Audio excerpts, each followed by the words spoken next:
thank you, organizers, first to invite me here. Very nice to be on. Looking forward to your opinion. Could give me some help. That's my okay, so I'm going to talk about this joint work with Joan Bossas and Sean Wu and areas, and there's also a second part, which is joined with Ramon and Hannes, which is kind of connected. So, oh, sorry.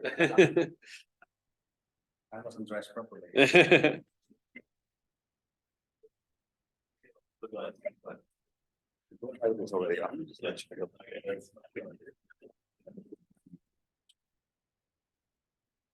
No. Well, I didn't say anything important, so all right. So the main aim is to, well, we start with G is always a group, which is discrete. And I mean, well, countably discrete, I think. Discrete. Let's say amenable. And then, well, for the motivation, I will start with the commutative case. So one has X, really a compact traceable space. And then, of course, one assumes that one has an action from G to X, and then this leads to an action from G to the corresponding commutative algebra. And then from here, of course, we can form the cross product by this action, which usually we call alpha. And when there's nice situations, like when this, we always usually assume that the action is free and minimal, so that you get simplicity, and then because of its amenable, you get nuclearity and UCT. So the thing will be to ask, so that's a natural question, is when is this thing classifiable, right? By the Elliott invariant. And one of the things that are interesting in this direction, so as a sub question, which is very much related to this, is when is this thing that's stable, where here Z is Legendre-Suarez. Okay, so there's results in this direction that I will mention, because they also serve as motivation for our own results. And because what we want to do is to, so there's results in the commutative setting that we want to make non-commutative. So that's maybe another question, is what can one say in the non-commutative setting?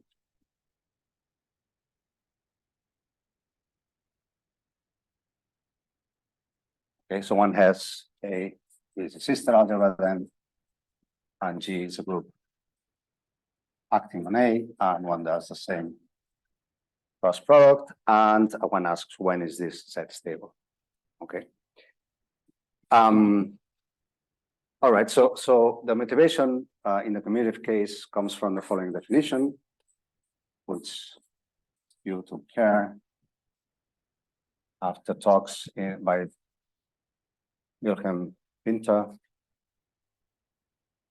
This is the dynamical comparison of open sets. So if you have U and V in X open sets, one says that U is dynamically below B. I'm going to write it like this. So dynamically comparison. If whenever you have a compact subset in U, one can find, let's say, U1, UN open sets that cover U, cover K, sorry, and then elements in G such that the translates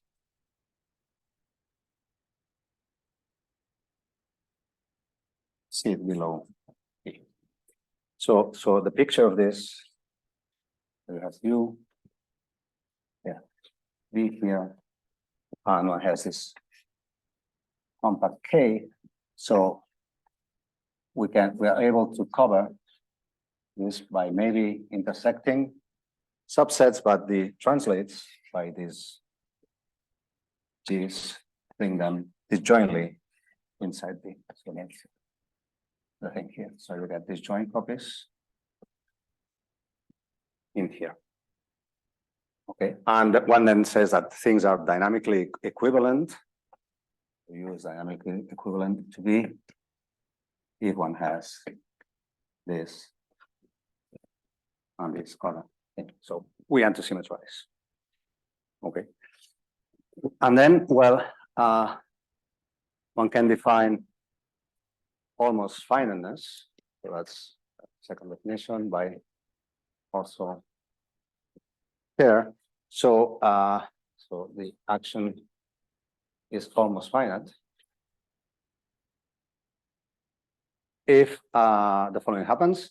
So the idea is that one wants to approximate the algebra continuous functions by what is called castles. Then I will sort of define this more correctly later and connect it to the non-commutative setting. So let me just for the moment say this. So if we have any finite subset of G, any tolerance, and any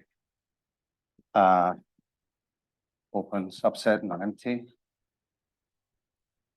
in the space, then when there exists a castle, I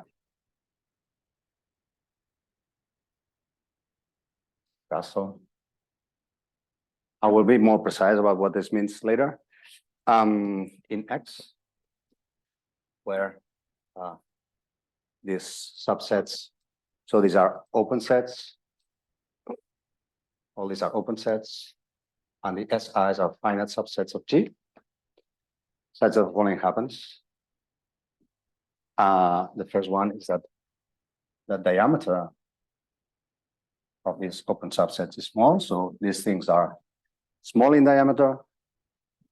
The second thing is that each SI is epsilon invariant or F epsilon Fellner. And the third part is that the remainder, when one takes in I and OT in this I, of this translates of GI,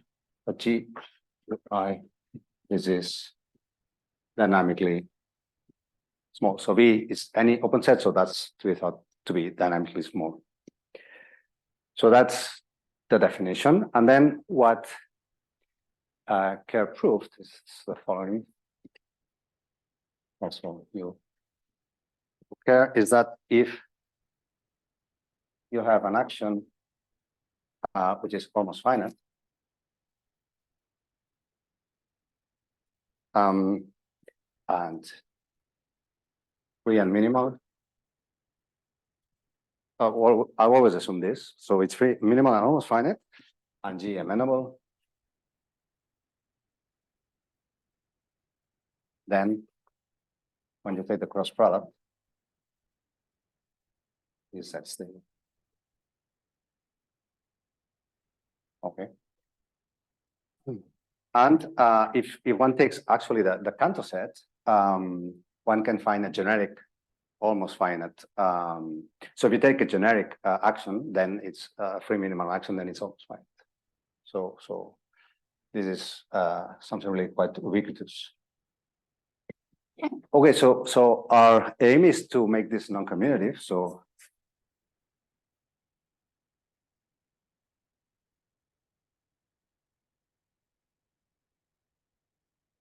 and the notion of almost finiteness that we call differently.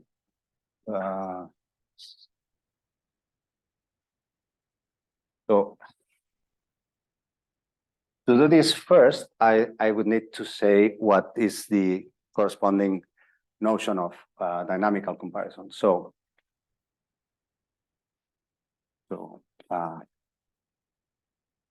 what is a dynamical comparison? Now one has A is a sister algebra. And now we want to compare dynamically, instead of open sets, we want to compare positive elements. So you take A and B, positive elements here. And well, first one, well, I need an action, otherwise I need an action. So G action A. And there's like two relations. First, so the first we'll say that A, let me just write it like this. This will mean, by definition, that there exist some elements. Let me put it this way. So just to make the comparison like this before, once n, and elements of the group, such that so A sits below in the usual Kunz comparison to this sum. And this means diagonal sum in matrices. And when you translate these guys, so that will be, well, you should write alpha G I, C I, this sits below B. And well, this is Kunz comparison. And maybe I should be reminding what this is. So if you have two positive elements, A is Kunz below B, if and only if by definition, you can approach A by a limit of compressions of B of this sort, where Xn is some sequence in A. So you can compress B to A in the limit, and you get this.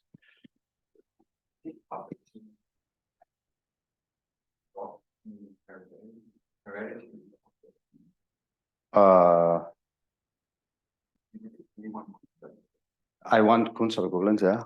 So, but I just take the not like really, not right, not really like that. But you can show the incommutative case.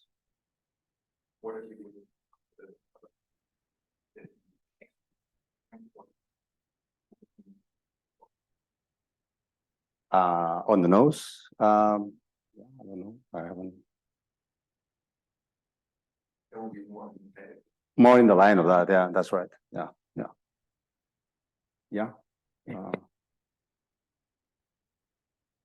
That would be interesting to look at. Yeah, I'm not sure. Yeah, but yeah, but so far is so this is that there, and then we say that also is a difference between the commutative case. So that's not really the dynamical comparison. So now we say that A is dynamically below B. So instead of two twiddles, I just use one, that by definition.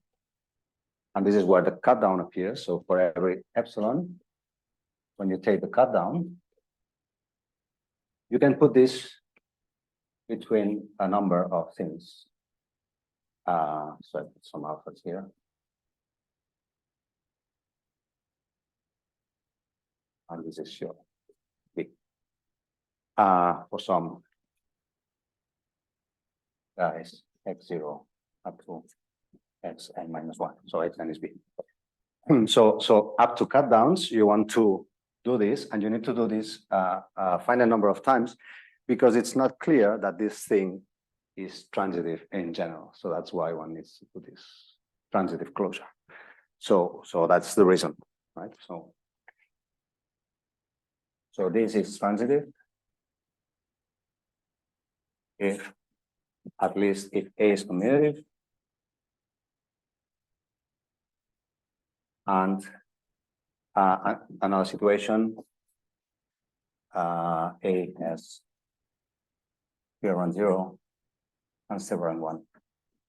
So if you know what that is, so there's two situations where this thing is transitive and one doesn't need to do this transitive closure. But otherwise, I mean, in general, we don't know, but this is what needs to be done to make it work.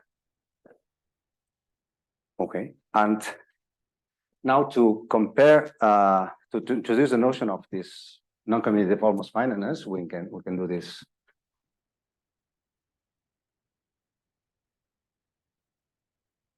This comparison here. So see what I want to say.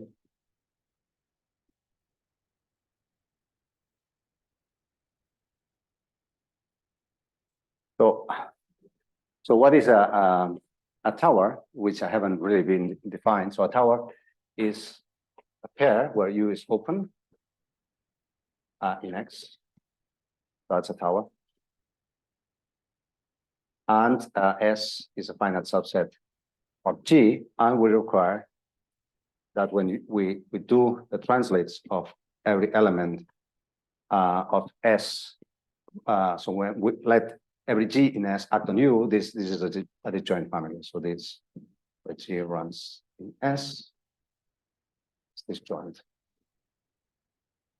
And then a castle, just a disjoint collection, finite, of towers. So that's what is meant there. And in the non-commutative case, so we need to talk about what is the tower algebra, and what, instead of a castle, we need to talk about castle algebra and castle map.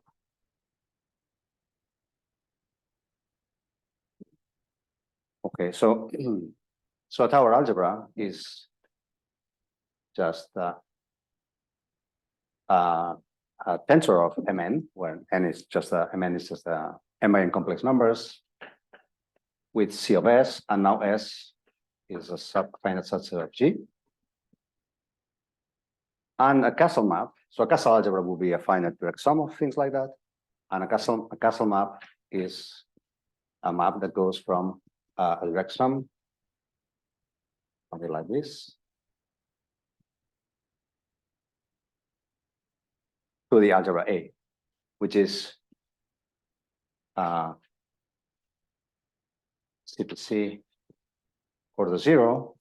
So it's orthogonal elements to orthogonal elements, and has some invariance property, which means that when you let alpha G inverse delta, something like this delta G is just the function which is 1 on G and 0 everywhere else. This has to be the same as alpha H inverse composed with lambda for every G and H in every SI. And this, well, has to be taken by saying that when you apply this, this is really the restriction of lambda to each tower. So that's the invariance property. So the CPC that's just what's that? Yeah, sorry, yeah. This means completely positive contracting, order 0. Yeah. So it sends orthogonal elements to orthogonal elements. And okay, now there's a translation from here to here and back that should get right. So if we have, just to see how it works, if you have just let's do this with a tower, with a tower, and then with a castle, one does something similar. So if you have this, then one takes a function such that the open support of the function is U, and then define from C of S to C of X. So in the commutative case, you just set this by sending lambda delta G to alpha G of F U. So that's a way of getting a castle map in just the tower algebra in this case. And to go the other way,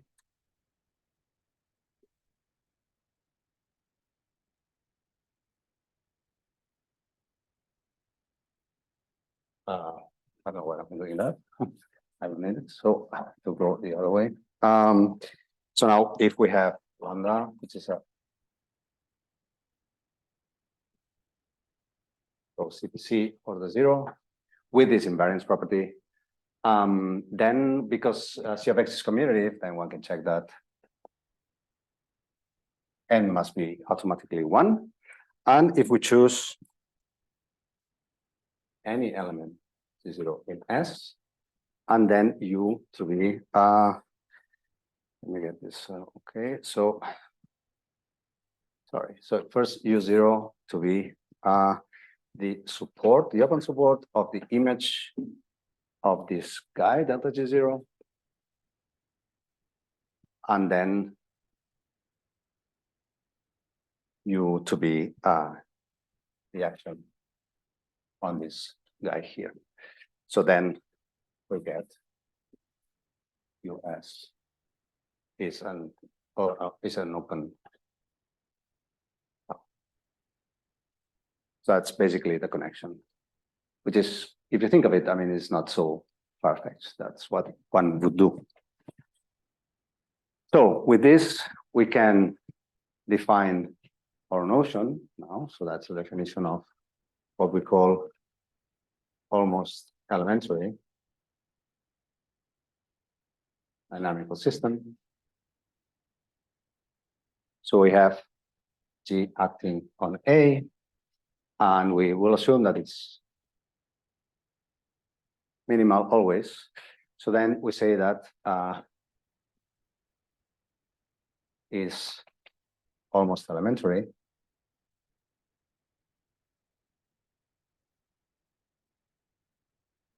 If now you'd have to take also things along these lines. So you need to take some tolerance, you need to take, then the role of this open set V is going to be played by some non-zero element, positive element. And then one needs to take a finite set of the algebra and a finite set of the group. So if we're giving all these things fixed, then there exists a castle map. We'll see it's a castle. And now also a contraction on this positive contraction on this castle algebra, such that then it gets a bit technical, but that's what it is. The first thing is that this thing approximates somehow the algebra. So somehow the idea is that A is approximated by things from the castle, and this is expressed like this. So we have, well, I should say like that. So for every element in the fixed subset that we have here, so one can find an element in the castle. So it's that when you take, so A is sort of by the castle approximated by within this tolerance. So the second property is that this H has some conditions on this H. So this H has to be thought of as a function which is almost 1, and it doesn't move too far if we move it with elements from F. So when we do this H and it's acted upon G in F, that's also doesn't move so far away. The third condition is also a condition on H, which means that this H really is a function that has to be like 1. So the norm of its image through the castle map is 1. And the fourth condition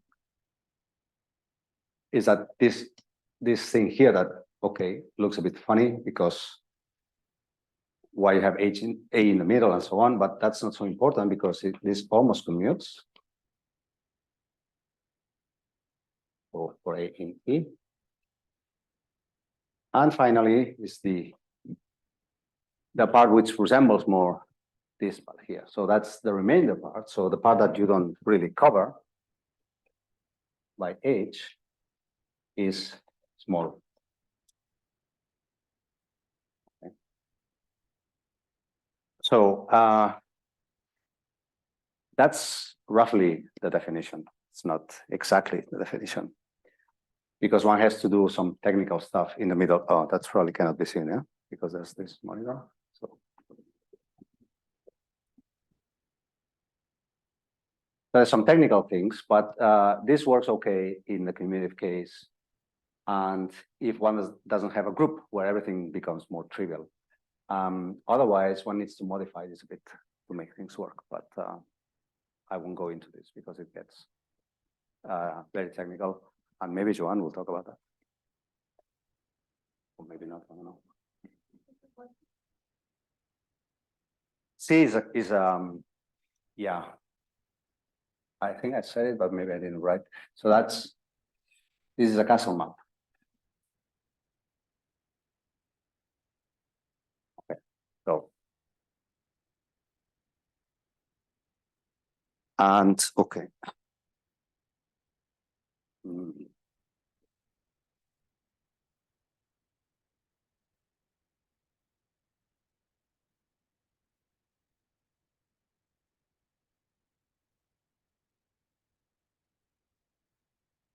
Okay.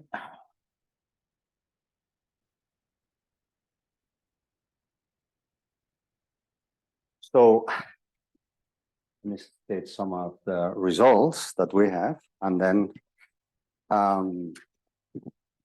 probably move on to something different. So that would be the theorem. So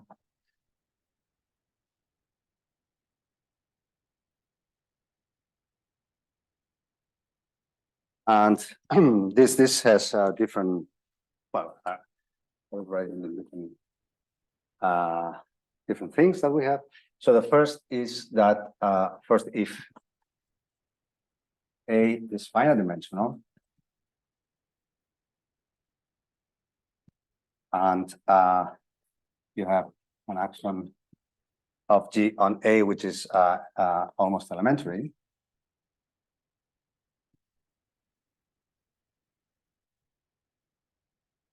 then one has to have that G is necessarily finite. And in fact, A has to have this form. It's G of G tensor Mn for some n. And the action is just what one would expect. It's the action on the first tensor factor, is translation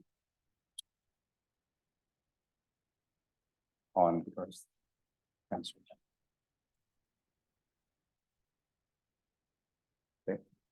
The second thing is if A is abelian, so G amenable, then so you have an action of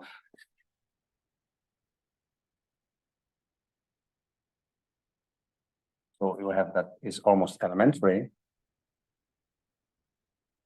So it's almost elementary in the sense over there. That's the same as saying that the action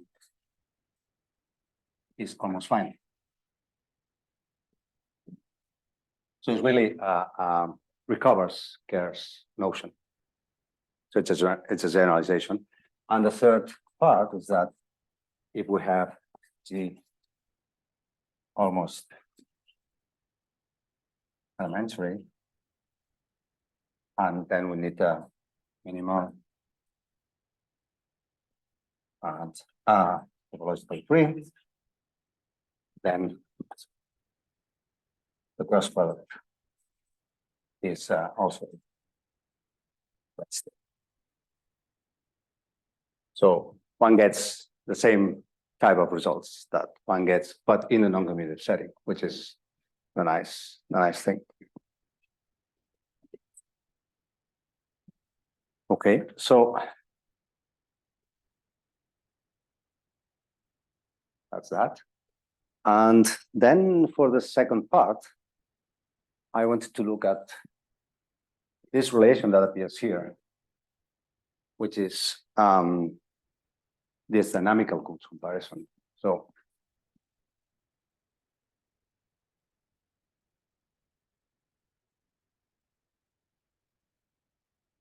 what's the example that I should keep in mind of all action on? besides the commutative case, well, we can prove that besides the finite dimensional case. Okay, so yeah, if you have the weak trace or Rocklin property, that was always almost elementary. So like relationship. Kind of thing, yeah. Don't make me define the weak trace or Rocklin property because that would take a while, but plus I don't kind of have it here. What's that? Sorry? Infinite groups. Yeah. Yeah, it's general. Yeah, general. Yeah. So all right, so at the heart of this, we have this notion of dynamical comparison, and one can construct. So in the same way, so how to put it? So if, well, better to note, let me put it on this, denote by WA, the usual Kuhn semigroup. So that's the union of arbitrary finite matrices, quotient by Kuhn's equivalence, where we identify every element with this upper left corner. So that's the incomplete Kuhn semigroup. So this is an abelian semigroup, and this is ordered. So we note the class of an element like this by class, I should say that. So that would be equivalence class of A in here. Okay, so this thing here is an infinity. And then you have, this is an abelian semigroup by taking, how do you add two things? Well, because you have so much space, you just take the diagonal sum, okay, of two finite matrices, and you order this by Kuhn's comparison, and you get an abelian semigroup, and everything works fine. Then if G acts on A,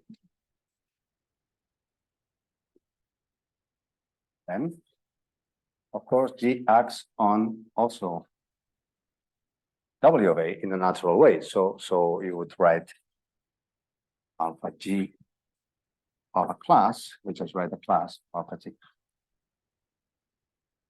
And this, of course, allows one to try to see how we incorporate this relation, which is still here, in terms of the action on W. So then one gets, we also get a relation on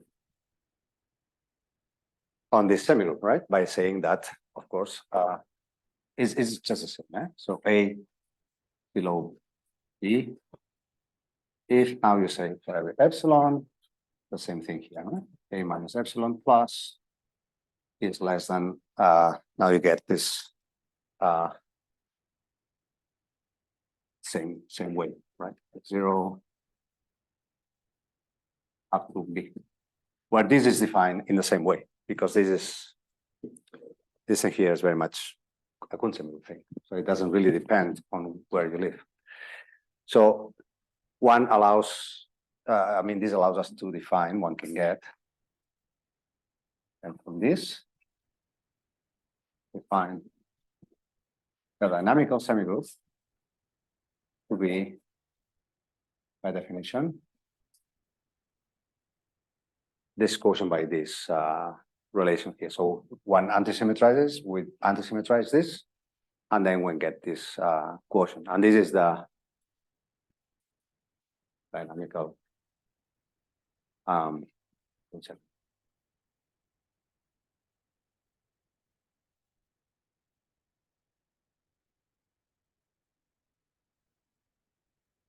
And we get a semigroup map that goes from W to this WG.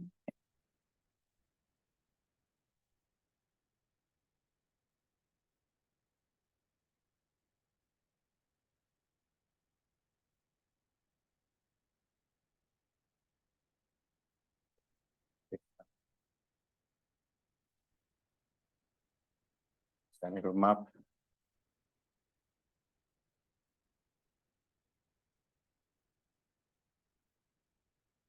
Just by sending the class of some A, the class of this A quotient is, just write by alpha, the classes modulo this. All right. And this object has a universal property, which is nice to maybe note. So universal property is that, of course, if one has, let me say, S a semigroup, well, I should say in the right category. I'm not going to define the category, but so this semigroup lies in the category with certain axioms, but I will not say. But if S is a semigroup, let me just be sloppy here. In the right category. And G acts on this semigroup, just the way that one would think of somehow. And further, one has a map. Let's see. One has a map from here to S, which is G equivariant or G invariant. Oops, G invariant.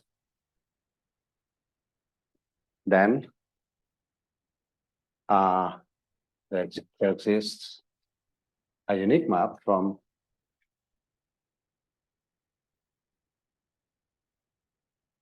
this dynamical semigroup such that, let me just write 5 bar, such that this, one takes this quotient so that this commutes. So that's what one would expect somehow, right? And of course, these things happen in the right category. So it's not just semigroup maps as such. So there's some additional structure, but I will. What's that? The trivial thing. G acts on S. And phi is G invariant, so preserves the action.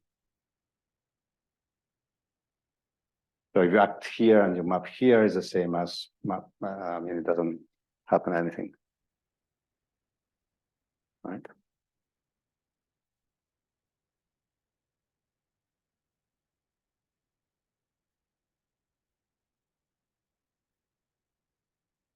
Yeah.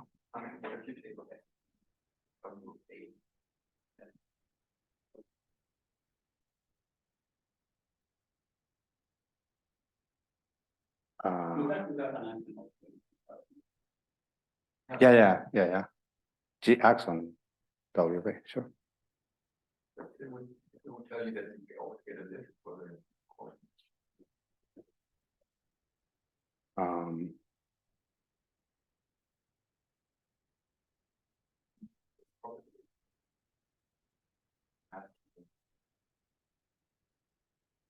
So add with the trivial action, then you factor in the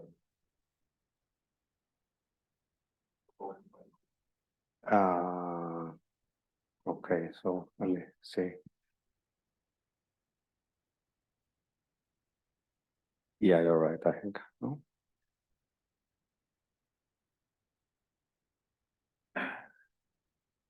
Yeah, you're right. I think, yeah. So you don't have to have anything here. Yeah, sorry. Then this goes, right. So this is just a map. And this is, the rest is fine then. Yeah. Yes, yeah, thanks. Okay, so.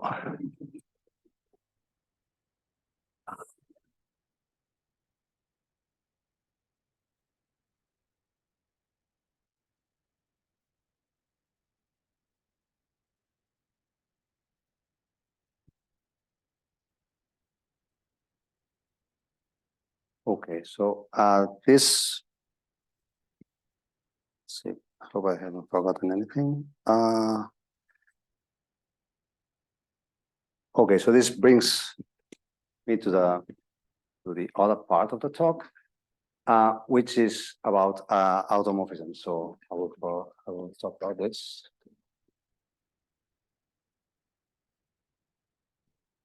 Well, maybe I should say inner automorphisms. So now it's apparently a change of gears, but I'll hopefully link back to this thing. So we fixed C, now it's a category, and X, an object of C. And now if you have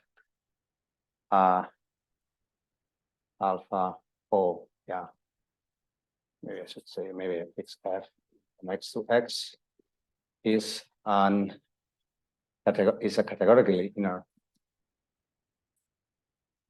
automorphism. If of course it has to be an automorphism, and if there exists maybe I want to just, otherwise notation will be mixed up. Oh, this joke is really not good. So if there exists a family where F, for any morphism going out from X to Y and Y another object, you see that are automorphisms, all these alpha F's, such that the following happens. So the first thing is that if you take the identity, you get back alpha. So, and the second is what is called this coherence. That if you take some alpha F that goes from, so alpha F, I should say what that this, no? So alpha F, if F goes to X, from X to Y, so alpha F is an automorphism from Y to Y, right? So whenever you have, you want to extend this basically from X to Y. So if you have a morphism from X to another object, they have an automorphism from Y to Y. And then if you have some other one, so say, I want to say G here, G, I want to get this right, so that's alpha. Yeah, that commutes. Okay, so that's this thing here. So that's this coherence. So we've done only one an automorphism here, but we want to extend it to any other object from X, right? So that's in a coherent way. So a convenient way to do this is using a concept which is called a comma category, which is maybe kind of old-fashioned, but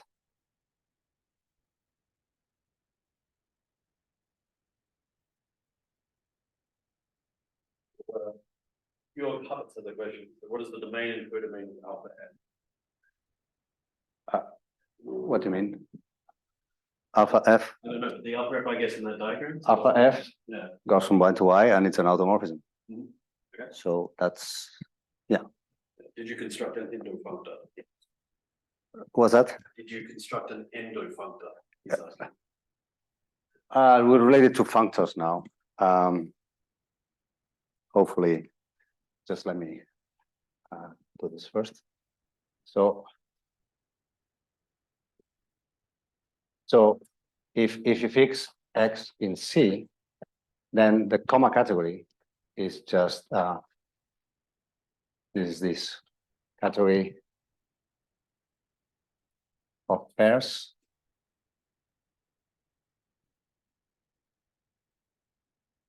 with objects pairs YF, and F is a map that goes from X to Y, and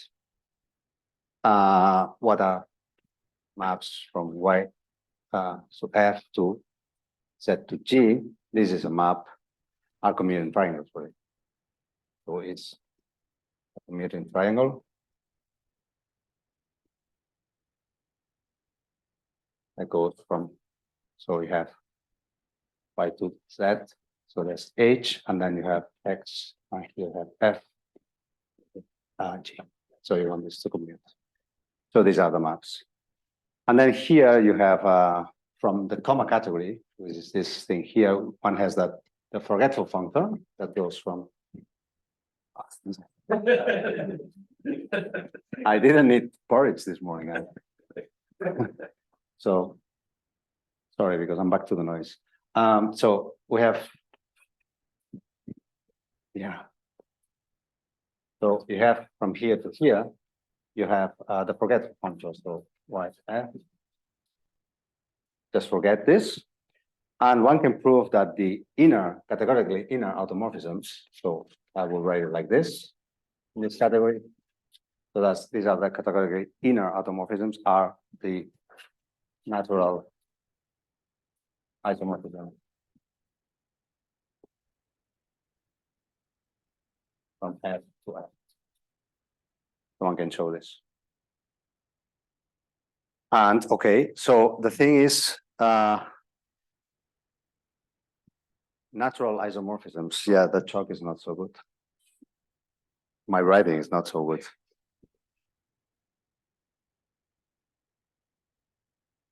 I shouldn't blame everything on the chalk. So if one writes natural isomorphisms from F to F, you get exactly the categorically inner things. And okay, so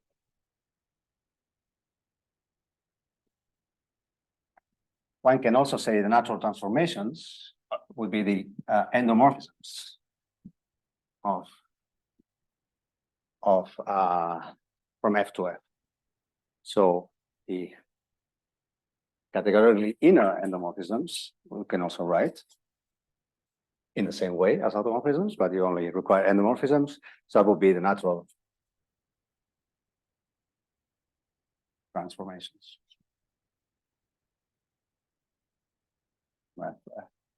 That need not be isomorphisms. So okay, so what does this have to do with everything? Well, that's something that was proved by a guy called Schupp in '87, and then reproved by George Bergman. Oh. In '92, which says that if you take the category of groups, then the inner category inner automorphisms of G is just a group G is just the group itself, and the endomorphisms of G is just G and an additional endomorphism, which is this is the trivial morphism, the thing that sends everything to the neutral element. So I have to say that Schupp proved this. This is really Schupp. And Bergman reproved this in a way that I will mention. So maybe I should say Schupp and Bergman. So, and this is what's done by Bergman. Okay, and what did Bergman prove? So Bergman in Bergman's construction, he proves that given alpha here, then there exists a unique element S in G, so that alpha of X is given by this. So that's the way you get this element in the group. So it's really an inner automorphism, what one expects it to be. So categorically inner is inner in the sense that we know. Okay, so what we can prove is that, and that would be with Ramon and Hannes, is that if one takes the category where Kuhn semigroups live, so I will just I will not define this, but some of you know what I mean. So let's see the category where the Kuhn semigroup of sister algebra lives naturally, which was defined by Coward, Elliott, and Ivanescu. Then we can prove that the categorical endomorphisms, this category of a semigroup, is just the natural numbers. So any categorical endomorphism from S to S is multiplication by some natural K. And the categorical animal, the inner automorphisms is just one element, which is the identity. So there's only basically these two things. And with this, one can do a bit more. So 5 minutes, okay. So hopefully I can do this. Let's see.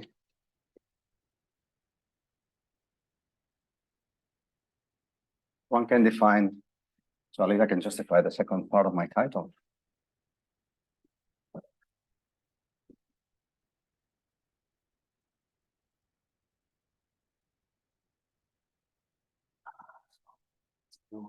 What will happen if I do this? So one can define what is a categorical cross product. So if we have X, an object in a category, and G a group, and suppose you have a group morphism from G to the automorphisms of X, just group morphism. That sense, here to some automorphism alpha G. So what is a categorical cross product? So a categorical cross product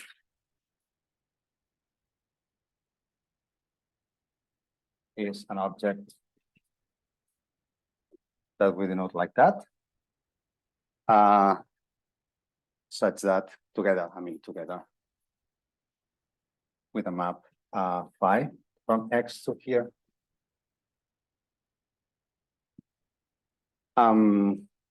Such that satisfies, well, together with this, and I forget also beta from G to the categorically inner automorphisms in the category of this thing. Thanks, G to some beta G. And now we need to have that when you go like this.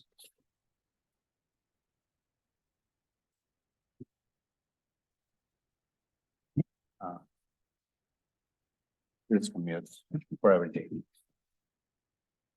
It is somehow what one would expect. And such that this is universal. So in a certain sense.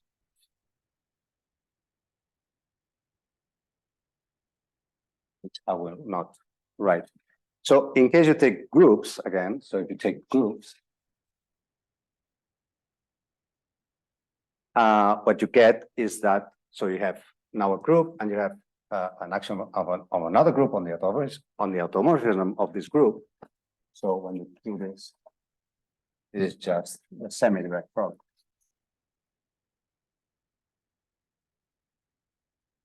Okay, so that's something that you recover.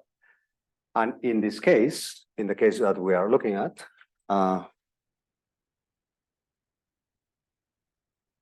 so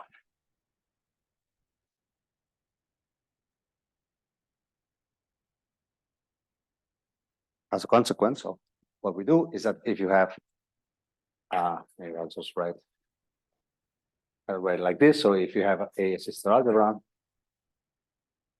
and G acts on A, then you can take this W of A and you can do this categorical cross product principle, right? So this is just the dynamical Kunst semigroup, as I defined before. So this dynamical semigroup, which is something might be a bit funny to look at, appears actually as a cross product in the right category, which is something sort of nicey. Well, and yeah, I should stop here probably. Thank you for your attention.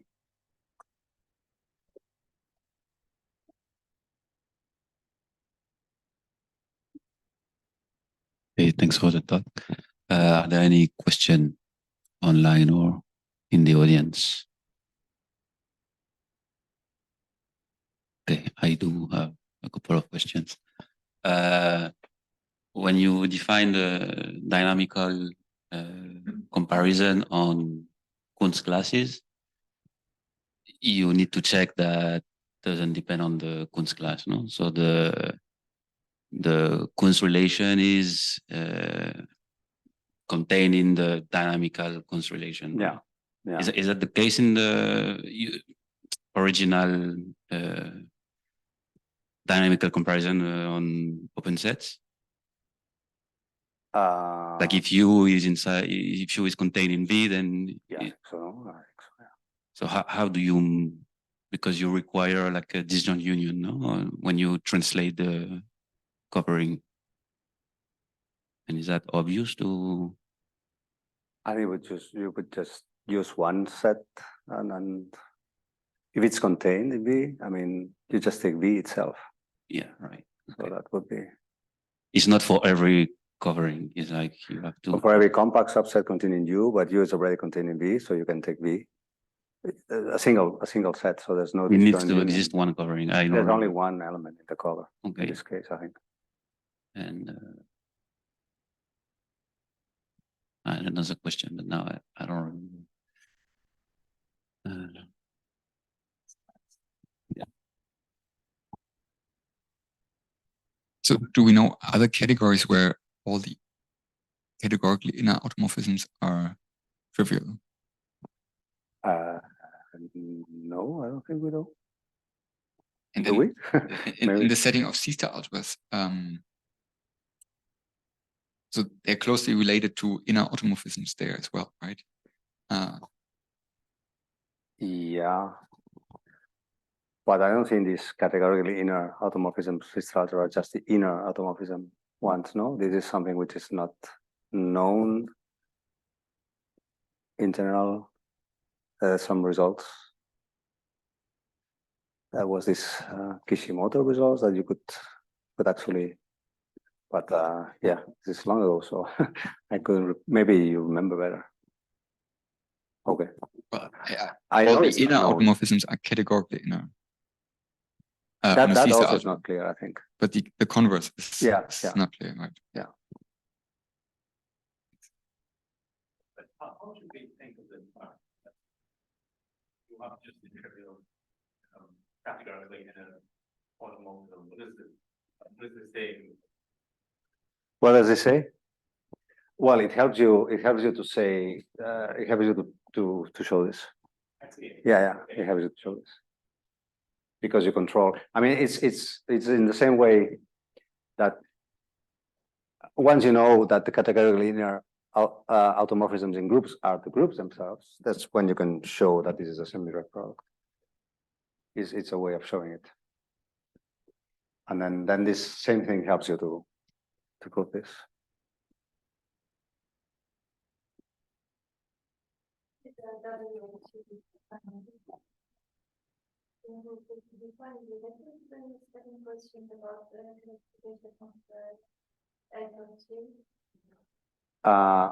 Well, I mean, the semigroup, it's the dynamical comparison, which is the one that you use to define the semigroup, appears in the definitions, both in the commutative and non-commutative case.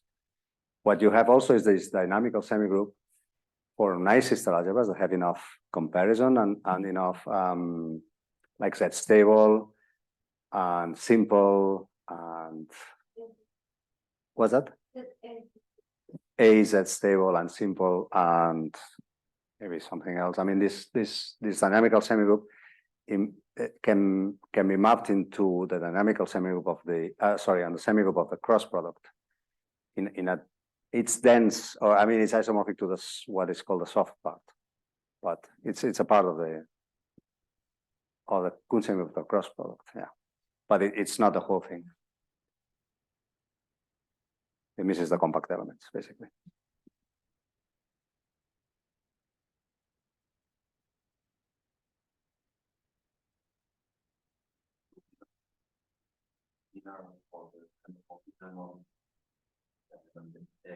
Category C, is there a natural category statement? And because in that case, that the natural number is also In general, we need it random. I mean, in general, this is natural transformations. I mean, it's a monoid in it's the inner endomorphism. I mean, the inner endomorphisms are it's a monoid in the wide sense, in the sense that it's not a set in general, like the inner automorphisms. This is not a set in general. I mean, in the group's case, it is. But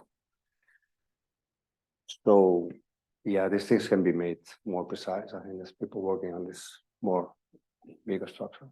But